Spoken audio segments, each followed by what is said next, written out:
actually, I just wanted to. We're sort of darting all over the place a little bit because you brought us up to speed with the technical freeze. But I wanted to go back ever so slightly on something you said about the influx of talent that we have coming through at the moment, which is it's amazing, really. Look at we've spoken so much about the ladder KTM have created as well, and obviously with VR46 we mentioned there. Is there a danger that there's going to be a few that fall by the wayside because there's so many but not enough opportunities?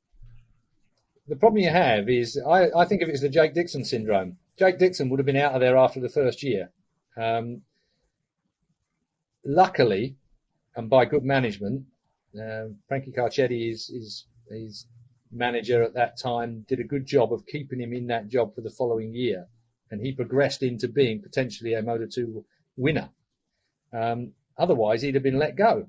And I wonder often how much talent like the Jake Dixons of this world have had 1 year at it and been let go and not achieved. I think Quartararo is another good example. Quartararo, said it so many times, only won one race officially up to his MotoGP ride. Now, if Razlan Razali and the brand new team hadn't taken a punt on Quartararo, and it was a punt, I don't care what anybody says, nobody's that smart that they could have seen what Quartararo was capable of when he came through Moto2. If he hadn't been given that punt, he wouldn't be anywhere. He'd be still in Moto2. And yet here he is, and he might have only been a top three. He might have been a podium finisher often in Moto2, but would he have been a world champion in Moto2? He might not have been. And here he is now, vying for the world title in MotoGP because the Sepang International Circuit team, gave him that opportunity on brand new bikes in a brand new setup. It wasn't 6 months old when they started running. I mean, they hadn't even got the premises to put the bikes in at one point. I mean, it's a fantastic story. It really, really is a remarkable story. But it gets back to the point that you made there, Harry. Have there been a few people overlooked? I think so, yeah. And I think there will be. It's going to be down to some really swift management to try and put them in the right place. As it happened, again, the Jake Dixon syndrome, if you like, is that Dorna, everybody wanted a British rider in those classes. Suddenly the Brits were dropping off the edge of the cliff with talent. We lost Bradley Smith, rah-rah. So they wanted somebody like Jake Dixon to go forward. So they were prepared to make financial concessions for Jake to put him in place, to put him in play.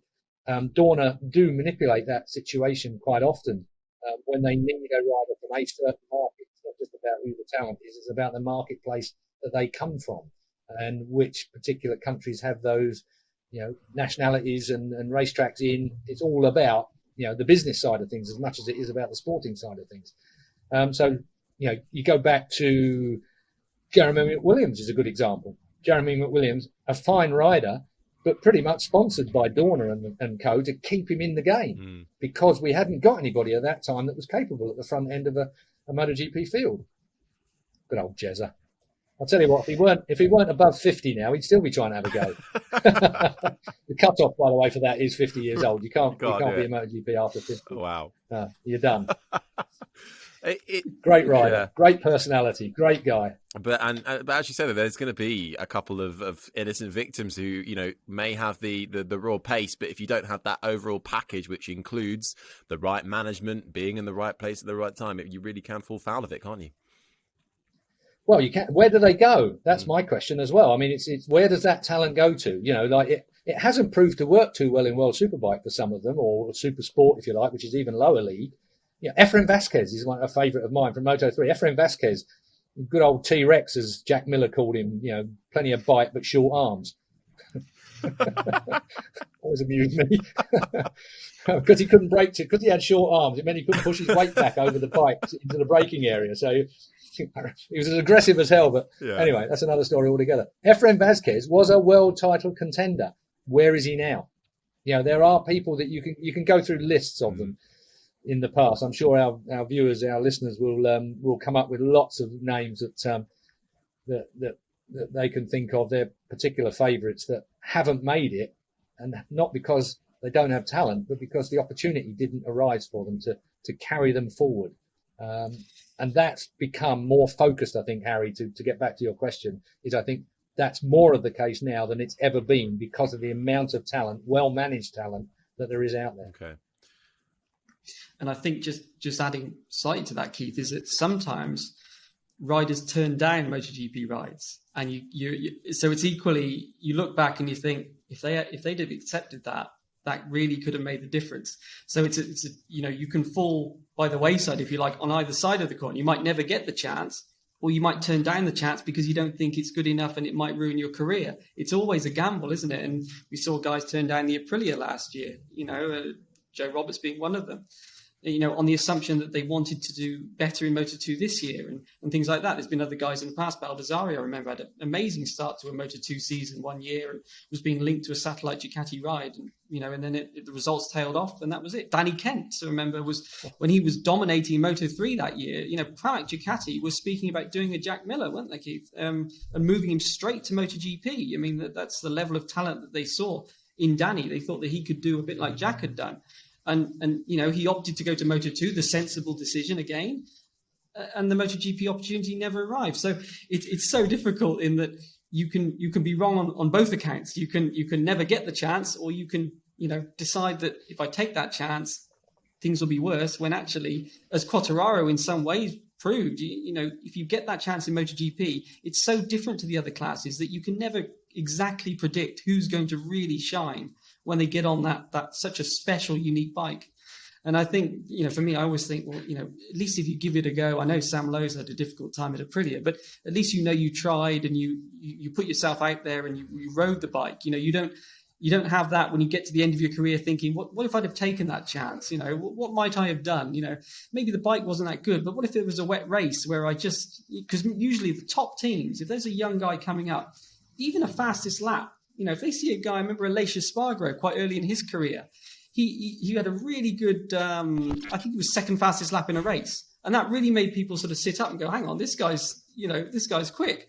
And you can almost, if you just make that one impression, speed-wise is what everyone's looking for. And this is perhaps where some of us fear things went wrong for Johnny Rea, was that teams didn't seem to appreciate that he did the solid job at Repsol Honda and what the team maybe wanted and brought the points home. They're always looking for that, lightning speed, more than anything, I think, when they make their decisions. And, sometimes you can be too conservative and do what, bring the bike home, shall we say, when perhaps for your career, what you need is just to, show that you've got that lightning speed that people want. The Casey Stoner being the clearest example of when Ducati went, there's a guy that in his rookie year on the LCR Honda, okay, he fell a lot, but he was unbelievably fast. And they were confident that, look, if he stops falling, they're not going to stop him. And that's exactly what happened the following year in 2007. So I think it's so difficult to know what a rider is going to do, a young rider, until they get to MotoGP. And as you say, it's hard to get the opportunities. And sometimes it can be hard when you have opportunities to know whether to take them or not. Aleix Espargaro is a great example. He's still biting the screen and still giving that one lap fast time, isn't he? So he's still impressing on that front. Danny Kent, good example there of Danny Kent. I mean, he's been in the wilderness for 2 years. He's only just got on the podium at British Superbikes this weekend. His first podium in BSB was this weekend just gone. So congratulations to Danny. And the point I think both of you were making, if it hadn't been for Stuart Hickin, basically Suzuki, giving him an opportunity here in the UK, he wouldn't have a ride.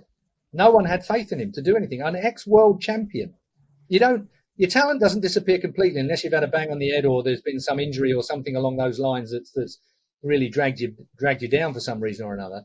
So Danny Kent is still a very fast rider, but that opportunity, as you've said, Pete, quite rightly, disappears if you don't grab it with both hands at the same time. You mentioned Sam Lowe's at Aprilia. Scott Redding, another one that you could say the same about. Scott Redding should have been, if it hadn't been for a little bit of poor luck back in the day, he would have been Moto2 world champion. He was right on the cusp of being Moto2 world champion. And now he's in World Superbike. And still, it's Jonathan Rea, by the way. Not again. Yeah. 2 weeks on the trot, Sorry. that is. Jonathan Rea, I love the speculation that's still out there for him to come and have a MotoGP ride. I can't see it. It doesn't make sense to me, I must say. But I would love to see him. It would be beautiful. Because he has, again, we talked about this before, he has that analytical mind. He has that ability to do something extraordinary on a motorbike. And that's what MotoGP riders have to do.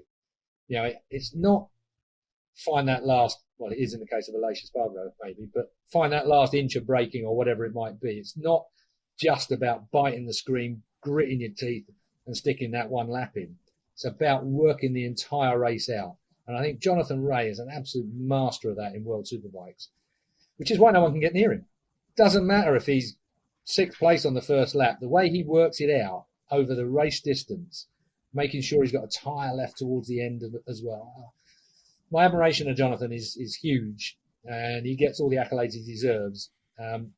He's become a little bit more corporate nowadays. He's a little bit, I hesitate to say the word boring, but that's what I mean. He's a family man. He's of a certain age. He doesn't make mistakes in press conferences and stuff like that. I mean, when it all flared up between him and Chaz Davis that time in Parc Ferme at Assen, I wanted someone to hit somebody. That would have been real World Superbike. That would have been Foggy and Keeley. Brilliant. And but it didn't happen, did it? Chaz Davis sort of swung his handbag, and Jonathan fenced it off with some very polite words, and it never got to the fisticuffs it should have got to. So we're missing a little bit of extraordinary personality, perhaps, in that situation as well, which I think you talk about Casey Stoner. You know, he had as many people hate him as he had love him, but he was never short of a criticism for somebody. I mean, your talent was outweighed by your ambition, or your ambition outweighed your talent, or something like that. Saying that to the likes of Valentino Rossi was a pretty brave move, on camera, live, to the rest of the world. And there are a lot of people that went, yeah, there were a lot of people that went and gave him shit forevermore for saying such a thing.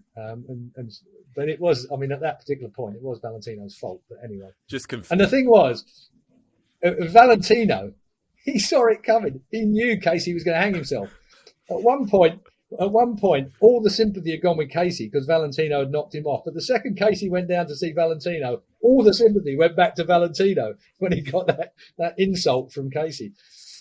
Brilliant management by Valentino, pretty poor by Casey, because he does say what he means and what he thinks. All this, which I love him confirms for. That you are the pot stirrer if given the chance, I think. But it's all true. It's what we love. Do you know what? None of it's exaggerated. No. It's all true. It's all on record. Everybody's seen it. Anybody that's been there has seen it. And I love that. I love that kind of personality in motorbike racing. You're not going to see it. I mean, again, present company, Harry, I know you're very much a four-wheel man. And you know, we've just had the best Formula One race I've ever watched at the weekend. But it does kind of lack that, you know, why didn't Lando Norris get up and lump Bottas for knocking him off? You're absolutely right. But I tell you what has helped all of that, of course, is Netflix and Drive to Survive, which I know, I'm not sure it's Netflix, but I know it's some streaming company that are doing the same thing for MotoGP this year. That we've seen the cameras in the paddock and the pit lane. So that could bring a whole new platform and a whole new audience as well to MotoGP and bring out all of the stuff you're just saying there, because that stuff does happen when they're in the pen and they're chatting. They're trying to be as PR trained as possible, aren't they? Of course they are. They don't want to put a foot wrong because they're going to get something in trouble. But that, you know, you should get involved in that, is what I'm thinking, really. Well, I think that it's more allowed now since Liberty took over. Yeah. I mean, when the dwarf had the power, the problem he had in those days was that he had absolute power. He was a dictator. He is responsible for putting Formula One where it is now. So, everyone should have huge respect. I mean, everyone's earning massive money out of Formula One purely and simply because of Bernie Ecclestone. But he had no real concept of social media, of the general public. I mean, he would have had a race without anybody there if he could have done half the time. The fact of the matter is now, there are, you watch Ted Kravitz. I'm not a particular fan of Ted Kravitz, but I love his notebook when he wanders around. One of my favourite ones was and this is how well informed somebody like he is. And you have to have respect for journalists that are doing their job properly. And he certainly was. When the cameraman that he works with, and basically the cameraman's got free range to do whatever he wants, and Ted's just talking, wandering around the paddock, picking up on bits and pieces for the half an hour he's got. And my favourite one was when Alonso sat in the back. This is going back a couple of years now, as you will become evident. The cameraman goes into the hospitality unit, picks up Alonso with Valentino's ex. and Ted Kravitz was right across it because Linda Morselli, or whatever her surname was, I think it's Morselli, isn't it? He picked up on her sat with Alonso in the back of a right at the very back of a truck. And the cameraman got in on it, and it was live. And I love that kind of journalism, that stuff where it should be in the constitution of our motorsports to allow public access like that. Obviously not the very private stuff, obviously not the medical stuff, the crash stuff and all the rest of it, which I'm abhor, to be honest with you. I think it's terrible that we show people in pain and in trouble. That we should come away from that straight away. And I think you're a strange kind of fellow, or if you like seeing that kind of stuff. But all the other stuff, all the gossip, you call it pot stirring, but it's social interest. Yeah. It is about social interest. It's about being involved, a fan being involved, seeing the stuff that they could never get a pass to go and see. And that's our job, to bring that to them and being allowed to bring that to them. And unfortunately, what we tend to get, sometimes this bubble gets a little bit smaller and people get held out of it. I mean, there's a little bit of it in MotoGP at the moment, I've got to say, when it comes to written word. There's a lot of written journalists and photojournalists that are being crushed out of the system. Television now rules the world in the paddock. It should have preference, pardon me for saying that, but I believe that it should, because visual and verbal at the same time are, and many journos aren't even at the track. They're writing off of what they see on TV. So it's a case of, and their interpretation is what they see. And there's room for that as well. We've got a fantastic situation around all of our motorsport paddocks that needs relaying. It needs putting out there. Where do the guys go for a drink? Where do they go? Even down to, Ted's bit of the weekend where he went to show you where the cars were parked and what cars they were driving. I do. And I tell you, I watched it and I thought, do you know what? I've always wanted to do that in MotoGP. When bloody Iannone turns up in his Lamborghini, or Lamborghini as my wife calls it, turns up in his Lamborghini and you get another couple of Ferraris or a couple of whatever it is, and da-di-da-di-da-di-da, and it parked in the... Of course, MotoGP has an exclusive paddock for the MotoGP riders, for their cars. And you turn up in your Fiat Abarth and you're at the back of the queue when it comes to bling, And Iannone on his Aprilia contract turns up in a Lamborghini or something. And you go along and you read the dangly bits, the MotoGP riders parking paddock dangly bit round the mirror, if it's got a mirror, with their name on it to see who's driving what. I love all that, and I don't know why we don't see more of it. I think that sometimes I'm rambling again, but I do, that. I sometimes get annoyed with television when the presentation of the presenters seems to be more important than what they're presenting. That sometimes gets on my nerves a bit. I mean, and you do see that quite a lot. I'm not saying that about MotoGP particularly. I'm talking about sports in general. When the presenters become more important than what they're presenting, when they become the stars of the show, when they're not, they're supposed to be bringing the very best of what they can glean from where they are and promoting the personalities and the situation that they're in for all of us, for the fans. And I'm included in that now because I'm not in the paddock at the moment. So it's one of them situations where there's plenty of room for improvement in those areas. Can I finish on that? Or do you want me to go on? You can finish on that. You can, absolutely. Because at the end of the day, sport, I firmly believe anyway, is an entertainment. And it's not just about what happens on track. It's the whole encompassing body of it. And we're getting more and more of that in the four-wheeled world and more of it in the two-wheeled world. In fact, MotoGP is, in my opinion, more entertaining on track week in, week out than Formula One ever is. So that, and that's just from watching the first half of this season before the summer break, so it's amazing where the different bits of entertainment can come through. Speaking of entertainment though, and we have already touched on this as well, and it sounds like, Keith, you're firmly in the believing that this technical freeze will not be extended. It will come to an end when it's supposed to at the end of this season. Of course, it was brought in to help the teams out because of the COVID-19 struggle and the potential financial impact and all of that. It also filtered down to Moto2 and Moto3, where the whole motorcycle was frozen until 2022, whereas just in MotoGP, to maintain the fairness and I suppose, and I've got this on quote, to maintain fairness and equality in order to conserve the entertainment value of the sport and integrity of the competition. And that freeze is until 2022, so they're keeping the same engine as they had in 2020. So with that in mind, surely, if the freeze is lifted, we're going to get a bit of disparity coming through again, aren't we? And is that going to ruin the entertainment factor that we're currently seeing?